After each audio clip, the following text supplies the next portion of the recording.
eu perdi todas as amizades que eu achava que eu tinha, e eu tive um grupo de amigos pequenos que ficaram comigo. Perdeu todas as amizades que ele achava que tinha. Que é isso, às vezes você tá com medo de ficar sozinho ou sozinha. Eu te garanto que vai ser muito melhor, porque talvez essas amizades que você tenha hoje tá te levando pro buraco e você não sabe. Então é melhor perder esse monte de gente que vai te afundar e encontrar novas pessoas que vão te levantar. Pense nisso.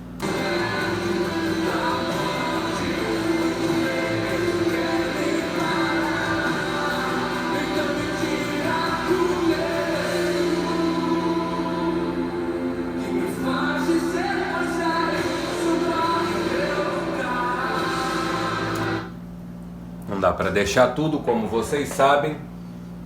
Esse é Brunão Morada, que estava cantando aquela música.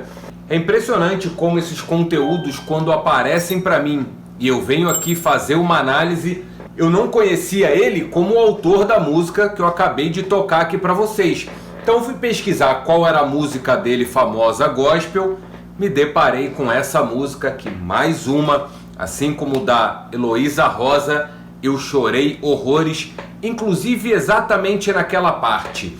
Então me tira o medo, porque eu era uma pessoa muito medrosa com tudo o que eu estava vivendo na minha vida. E eu tinha umas etapas da minha vida que era assim, eu ia pra loucura, vivia, fazia, acontecia, me afundava. Aí quando eu afundava, eu pegava minha playlist de música gospel e ia ouvir pedindo ajuda para Deus, eu ficava nisso. E aí eu quis trazer esse vídeo aqui do Brunão Morada, que falou, podcast que foi estimulado sexualmente muito cedo, por conta do contexto de abuso e os últimos vídeos que eu trouxe sobre abuso sexual dentro das igrejas. E mostrar por que isso vem acontecendo aí com tanta frequência dentro das igrejas. Não só dentro das igrejas, mas os meus últimos vídeos aqui foram direcionados para esse lado. Olha só. Brunão Morada, no podcast do Balaio, apresentado por Alex Passos, expõe o que viveu quando ainda era uma criança. 7 anos de idade, mesma coisa. Fui ser muito cedo. Até então eu não sabia que é isso. Anos depois também fui descobrir que na verdade isso era uma... E nada junto ali, 7 aninhos, e os mais velhos, só pega, beija ela.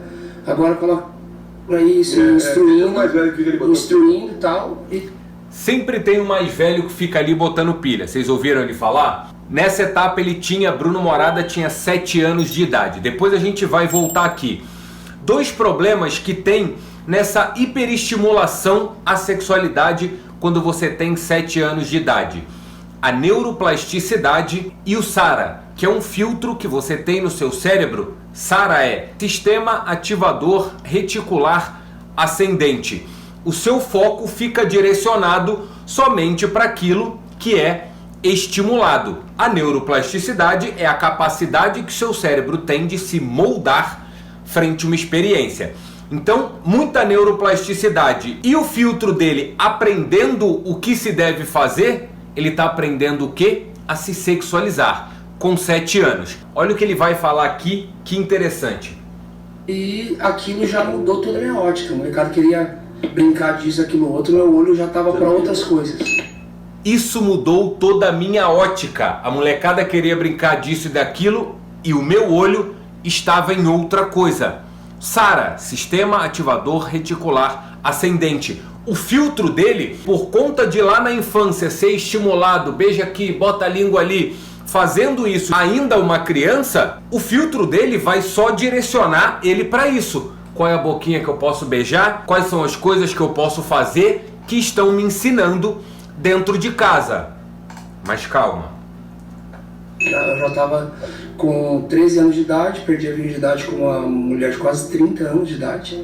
E que desgraçou minha vida, assim, porque ela não só tirou a virgindade, mas ficou ali praticamente treinando, assim, ó, você faz isso, agora fala isso, agora quando for assim, foi... Essa mulher, Brunão, ela não desgraçou a tua vida. Eu não gosto nem dessa palavra também. Mas, porém, contudo, entretanto, no entanto, todavia, o que desgraçou a tua vida foi aqui, ó, aos 7 anos. essas pessoas que estavam estimulando você a fazer coisa que criança não deve fazer. Mas a gente vai chegar lá. Então vamos tirar aqui a responsabilidade da moça de 30 anos que desgraçou a vida dele. Não, ela só contribuiu para essa hiperestimulação que começou aos 7 anos. E ela provavelmente hipersexualizada também, com 30 anos, ficando com uma criança de 13 anos. Mas vocês vão entender onde eu quero chegar. E aí, quando a meninada toda da escola ali, que eu tava começando a vida sexual, assim... Ele já tá dando aula já. Ele já estava dando aula. Por que ele já estava dando aula? Neuroplasticidade. Eu já expliquei isso aqui em alguns vídeos e lá no meu outro canal eu vou falar sobre isso. A neuroplasticidade torna você cada vez melhor no que você se propõe a fazer. E aí isso cara, ferrou com a minha vida, assim. Então, e aí eu tive meu encontro com Jesus ali para os meus 14 para 15 anos de idade também, que foi praticamente na mesma época que eu tava vivendo tudo aquilo. Ou seja, ele estava nisso tudo que ele estava vivendo, no pecado, e ele teve o encontro dele com Deus ali por volta dos 14, 15 anos. Gravem isso. Então, 7 anos e 15 anos, né? Vamos lá. Eu passei o ano passado inteiro pregando sobre isso. Então eu não tive problema de falar isso, tenho falado sobre isso. Eu falo assim, olha, eu realmente dou uma parte do meu testemunho, nessa parte do testemunho eu falo, olha, eu tive sérios problemas no meu caráter, sérios problemas que eu precisava tratar, não deixava tratar. Parabéns, Brunão. Continue desse jeito, falando sobre isso, confessando todas as cagadas que você fez. Porque eu não sei se o senhor já viu aqui no meu canal, mas a maioria dos meus inscritos já, a quantidade de crente que tem aí passando pano para abusador. Essa ideia dele, eu tive problemas no meu caráter, eu não vejo isso do ponto de vista da saúde mental. Por quê? Porque ele, quando criança, aos 7 anos, ele foi hipersexualizado. Essa questão de caráter aí vai entrar por conta da religião. Isso é falta de caráter, mas não é. O cérebro dessa criança aos 7 anos e até o seu cérebro que aqui me escuta, ele não sabe o que é certo e o que é errado. Ele vai te tornar excelente em tudo que você fizer. Então não é uma questão de falta de caráter, é questão de aprendizado. Quando criança e na vida adulta, 14, 15 anos, ele ainda está aprendendo. Hoje, como um adulto, faz certíssimo. Entendeu que tudo que ele fez para a vida que ele segue não faz sentido, não funciona, excelente. Agora eu vou contar tudo o que aconteceu comigo, me curei para poder ajudar pessoas. Então eu tenho passado em alguns lugares e falado sobre isso. Falei assim, Bruno, por que você batalhou o pecado tanto tempo? Falei assim, porque eu quis fazer isso sozinho. Eu cheguei na cidade que eu conheci minha esposa, eu tinha 15 anos de idade, com o coração querendo o Senhor, mas trazendo e batalhando alguns pecados que eu não quis abrir, porque afinal de contas eu era filho do pastor da igreja grande da esquina. Eu não ia poder confiar, eu não queria confiar em quem eu poderia confiar e tal. Aqui me veio uma pergunta, Brunão, não é para manchar a tua imagem, a imagem do teu pai, da tua mãe, não. Você tinha 7 anos de idade e tinha adultos que ficavam botando pilha para você fazer aquilo com as menininhas. Quem eram esses adultos? Porque quando você chega na vida adulta e não tem em quem confiar, porra, afinal de contas meu pai era pastor. Eu dei uma acompanhada e uma pesquisada na tua história e eu vi que aos 7 anos o seu pai não era pastor. Vocês congregavam em uma igreja. E depois, aos 14 anos, se eu não me engano, 13 anos, o seu pai abriu uma igreja. E aí, com 15 anos, como é que o Brunão vai entregar esse tipo de coisa se quem estimulou ele foi os pais ou os tios? Não sei.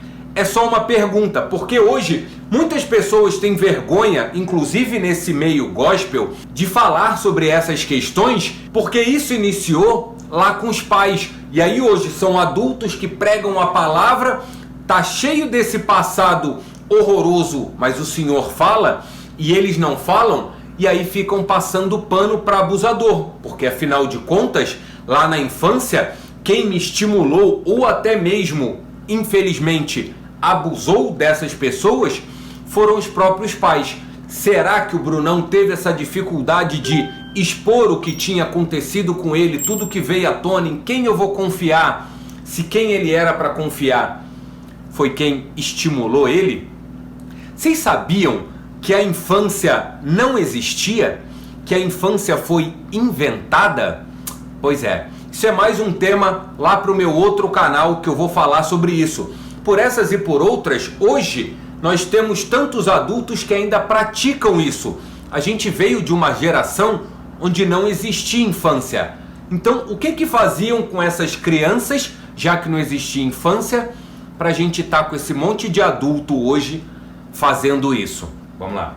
No início eu fiquei 5 anos batalhando em pecado sozinho, até que ele veio à tona para todo mundo. E a cidade de 60 mil habitantes, todo mundo ficou sabendo que eu era de verdade, minha máscara caiu, minha capa saiu, viram quem eu era de verdade. E aí não tinha uma lanchonete, sorveteria que eu podia entrar sem que ficasse em silêncio total. Dali pra frente, cara, agora eu fui exposto. E eu senti a diferença de você ser exposto e assumir, e de repente você tá novamente batalhando algumas coisas, do que você tomar consciente e falar, cara, peraí, a conversa do pecado é essa. Tiago 5,16.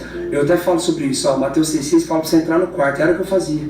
Eu entrava no quarto, pedia perdão para Deus, confessava para Ele, esmurrava minha carne, saía de lá, e quando eu menos via, eu não sabia que era ficar 6 meses, 1 ano da minha vida sem cair de pecado.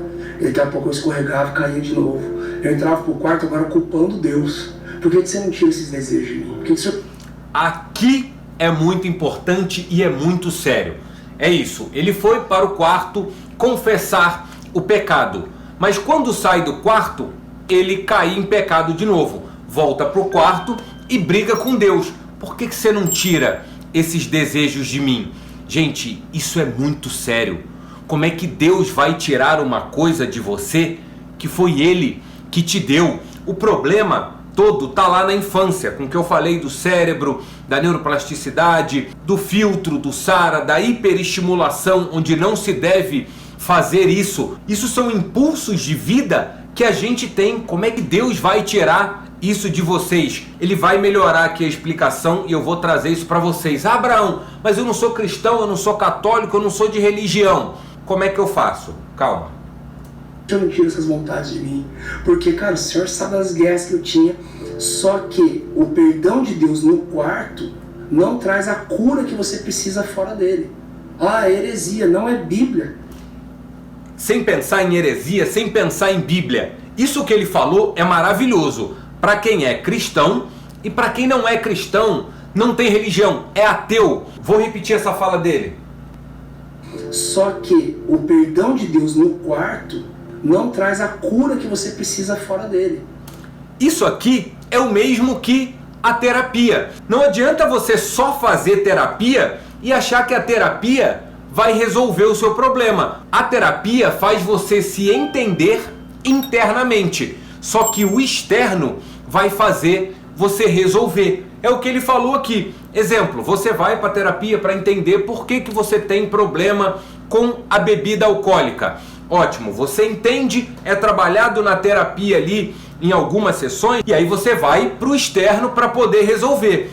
No externo vai ter uma pancada de amigo te chamando para beber, de amiga, de mulher, uma porrada de gente te chamando para ir lá beber. Mas você já sabe que aquilo te faz mal, você já sabe que aquilo te afunda, você já sabe que você só faz cagada. Quando você bebe, aí você precisa enfrentar isso, aumentar o seu repertório comportamental e dizer não, eu não quero beber. Enfim, arrumar outras coisas para fazer que não seja beber. E aqui ele vai dar um exemplo maravilhoso para quem é crente. Ele arrumou um outro estímulo. Para você que não é crente, você precisa fazer a mesma coisa. Arrumar um outro estímulo, outras pessoas, outros ambientes. Senão você não vai conseguir resolver. Ah, heresia, não é Bíblia. Tiago 5,16. Confessem os vossos pecados uns aos outros a fim de serem o quê? Curados. Porque quando eu confesso ao Senhor, Ele é bom e fiel para me perdoar. Mas quando eu confesso a alguém, a cura vem. Porque teve exposição. Aqui eu peço que tomem cuidado também para quem é crente. Tipo, eu vou ser curado se eu confessar o meu pecado. Não é só isso. Porque o pecado vai voltar. E o que você vai fazer? Achando que, não, eu já confessei meu pecado, vai resolver o meu problema? Tipo, falei com Deus, agora eu confessei e resolveu? Não, o estímulo vai voltar. Os pecados vão bater na tua porta de novo. E aí, o que você vai fazer para mudar isso? E aqui ele fala o que ele fez. E agora alguém sabe dessa vulnerabilidade, alguém vai poder me acompanhar, alguém vai poder me cobrar, alguém vai poder falar, cara, e aí, como é que tá aquela parada? Cara, então foi muito difícil, o Morada é fruto disso. Entendeu? Ter pessoas para te ajudar, para te orientar, para te direcionar.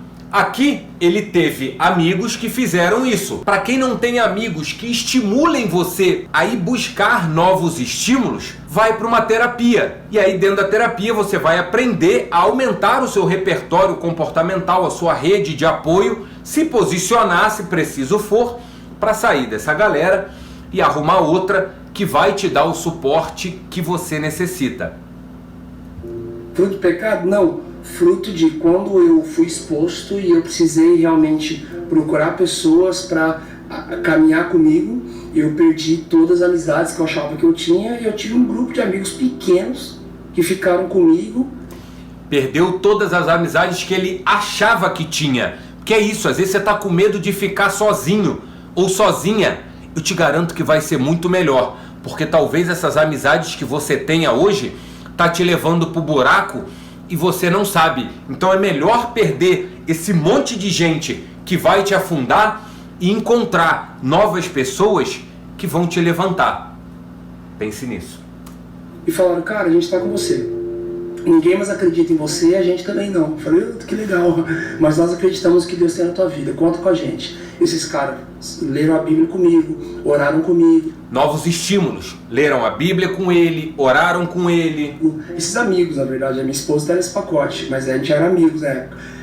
Esse grupo de amigos, assim, oraram comigo, leram a Bíblia juntos, nós confessávamos pecados uns para os outros, aprendemos um grande segredo, confessávamos tentação uns para os outros para não precisar confessar pecado. Sim. Antecipava, falou, cara, eu tô com umas vontades, tá prestes, cara, aqui, ele tá me chamando, tá acontecendo isso, os caras, cara, não, vamos agora, vamos orar, vamos pro monte. Mudança completa de configuração, de ambiente. Pô, a mulher tá me chamando, eu vou cair aqui, não. Sai fora, é literalmente, vai pro monte, vai para qualquer outro lugar diferente desse que você está habituado. Isso ajuda a reconfigurar o seu cérebro, o SARA, a sua neuroplasticidade também. Por quê? Porque você está dando estímulos diferentes para o seu cérebro do que você estava habituado. Então, há quem vai falar da religião, terapia não ajuda, e tem gente da terapia que vai falar religião não ajuda. Tudo que ele explicou aqui é a mesma coisa para o seu cérebro. Então terapia e religião, os dois funcionam. Você precisa encontrar qual funciona para você. Aqui tem um detalhe muito importante sobre isso. Vamos ficar lá, vamos, cara, a gente foi pro monte orar, a gente foi. E teve um dia em especial que eu preciso pontuar e lembrar desse dia, que foi um dia ímpar na nossa vida. Nós estávamos numa roda de Coca-Cola e pizza, com os jovens da igreja. Eu lembro que tinha acabado de sair aquela música do Abro mão dos meus sonhos, abro mão dos meus planos, Abro mão dos meus sonhos, abro mão dos meus planos. Depois tu procura essa música aí que você vai entender o que eu vou te explicar aqui. Ouçam o que a moça que estava com ele falou. Eu não lembro agora se era apacentar, trazendo a arca, a igreja toda ali. Eles tinham acabado de lançar essa canção e eu fui passar com o louvor essa canção que a gente ia tocar. E uma das meninas do back vocal ficou em silêncio. Eu falei, tua voz é essa, o contralto é esse, abre uma. E ela ficou quieta. Eu falei, vai Simone, canta. E ela falou assim, você tá sem voz? Ela, não, eu tô sem vida. Olha que maravilhoso isso. Maravilhoso para uns, horroroso para outros. Acabou o ensaio. Falou, o quê? Ela falou, eu tô sem vida para cantar essa música. Brunão, eu acho que a gente todo mundo, cara, acho que vai ser o momento mais hipócrita da história da nossa igreja. Abro mão dos meus planos, eu tenho uns planos incríveis, cara, eu tenho uns sonhos maravilhosos. Brunão, eu não dou conta, cara. Por favor, deixa eu ficar em silêncio nessa canção. Olha que mulher maravilhosa. Eu gostaria de conhecer essa moça. Não sei se hoje ela tá no meio gospel. se ela não está, se a senhora assistiu o meu vídeo, estando no meio gospel ou não, eu quero conhecer a senhora. Que honestidade! Olha, até me arrepia só de pensar nisso, a transparência que a senhora usou com o Brunão para dizer: eu não vou abrir mão dos meus planos, porque a música era isso, abrir mão dos planos, dos seus sonhos para Deus. E aí é o que eu falei, maravilhoso para uns, horroroso para outros. Por quê, gente? Não é falando que a música tá errada, não. Mas para uns funciona abrir mão da sua vida e dos seus sonhos para Deus. Para outros não funciona. Ah, Abraão, não, mas os planos de Deus têm que funcionar para todo mundo. Gente, tira isso da cabeça de vocês, que é isso que está adoecendo muitos cristãos, porque eles estão abrindo mão da vida deles para Deus. Só que não faz sentido, gente. Se Deus habita dentro de você, você está abrindo mão, é de você, não é de Deus. Por isso eu disse, para uns funciona. Abraão, eu abri mão da minha vida para Deus e minha vida está maravilhosa. Parabéns, que bom. Agora, Abraão, eu abri mão dos meus planos e dos meus sonhos e para mim não está fazendo sentido nenhum. Minha vida está afundando, eu estou adoecendo. Sai daí, você não nasceu para isso. Esse negócio de todo mundo nasceu para isso, todo mundo tem que ser crente, ou todo mundo tem que ser católico, ou espírita, não faz sentido nenhum. Isso não é tema aqui para esse canal, só quis trazer esse detalhe aqui para vocês entenderem. E eu achei maravilhoso o que essa moça fez. Eu não vou abrir mão dos meus sonhos, cantar aqui que eu abro mão, sendo que eu não vou fazer isso. Ele vai finalizar essa história e eu achei maravilhoso. Meus parabéns, moça, que fez isso. E aquilo mexeu tanto comigo, cara, que eu falei, gente, a gente não vai mais tocar. Alguns músicos ficaram bravos. Como assim? Fiquei um tempão tirando ali a introdução. Eu falei, não, gente, vamos fazer o seguinte, ao invés de a gente tocar essa canção, vamos tentar viver ela. E um dia, numa volta de Coca-Cola e Pizza com os jovens da igreja, eu puxei essa música, a irmã da Miriam ficou brava, que era uma das outras bravas com essa canção feria ela. Ela virou assim as costas e foi embora, e daqui a pouco a gente ouviu um grito na rua, falou, meu Deus, um carro pegou ela. A hora que alguém foi ver, ela estava caída no chão, chorando, e todo mundo trouxe ela para dentro, e a hora que ela veio, cara, veio uma presença de Deus assim, e todo mundo começou a cair pro chão, e eu não tinha comido nada, que eu fiquei tocando ali, e eu fiquei olhando pra Coca e pra Pizza, aquela presença de Deus, eu falei, ih, agora me lascou. Isso os dedos. E daqui a pouco a polícia apareceu, cara. A polícia apareceu e falou, olha, a gente recebeu denúncia aqui de uns vizinhos, falando que tinha uma galera falando umas palavras árabes aí, uns negócios estranhos. E o que é isso? E daí a polícia militar ministrou Mateus 6,6 pra gente, falou assim, vocês precisam procurar um lugar mais reservado. E aí nós subimos pra uma sala no terceiro andar da igreja, que ele tinha cortado, né? A gente falou, cara, só vamos agradecer pelo que aconteceu lá embaixo, a hora que nós demos a mão, aquela presença de Deus. E nós ficamos durante 16 dias dentro daquela sala. Que isso? 16 dias. Nós saímos literalmente para comer e para dormir um pouco. As nossas férias de escola e de faculdade da galera inteira, a gente passou ali. Era um grupo pequeno. Eu não lembro. 20 anos? Eu não lembro, hein? Eu acho que era por aí. Assim, tinha uma turminha ainda da escola, tinha uma turma já fazendo faculdade, tinha uma turma fazendo nada da vida. Era um grupo pequeno de jovens exterior de São Paulo. Mas o Senhor nos feriu aqueles dias. Hoje a maioria da galerinha que estava naquela sala hoje está posicionada em algum lugar do mundo fazendo alguma coisa. O Senhor nos tocou. Algumas pessoas estão muito bem aí, vivendo talvez aí do mundo gospel, outras pessoas não. Mas não significa que estejam vivendo mal. São escolhas.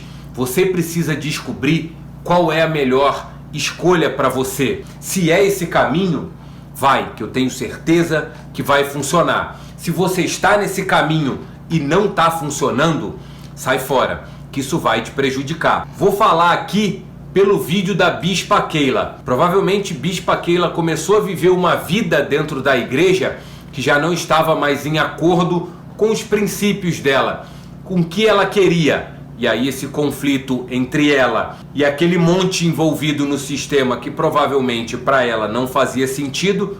Como é que eu saio daqui?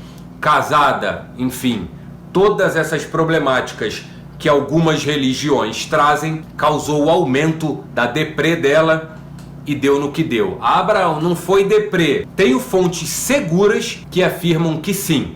Se você não assistiu minha análise sobre ela, assiste lá o momento em que ela fala: até doença que médico não descobre, eu fui curada. Não foi não. Por essas e por outras, acabou onde acabou. Espero que vocês tenham gostado desse vídeo. Quem quiser aprender mais a se conhecer e melhorar essas questões em você, vai lá pro meu canal, esse aqui, Entre em Você, a capa é. Pode entrar, sejam todos muito bem-vindos ao meu novo canal lá e até o próximo vídeo.